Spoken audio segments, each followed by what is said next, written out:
upami dibandingkeun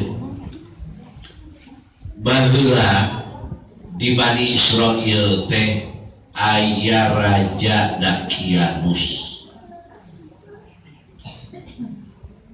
aya nu wau jeung Raja Dakianus di dieu jauhnya, tapi ieu Raja Dakianus teh raja nu dolim,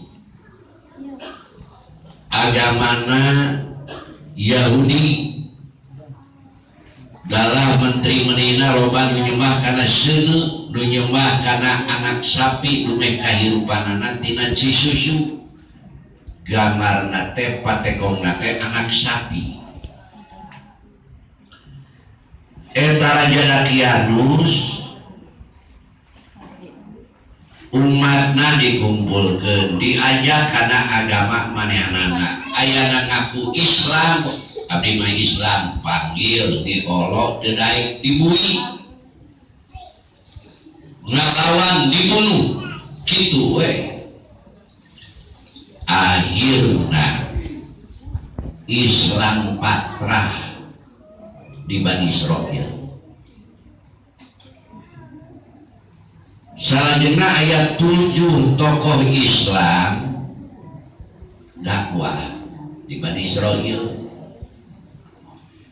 keliling ka tiap bumi, door to door, wengi-wengi dongkap, diajak, ayo ya pengagama teh kudu agama nu bener, ulah agama nu salah, Islam nu paling bener, ceuk eta kiai ngajakna. Sujud teh kudu ka Allah, urang teh diciptakeun ku Allah, bumi langit ge ciptaan Allah, weleh susulumputan door to door eueuh nu daekeun dasieun ku Raja Dakianus.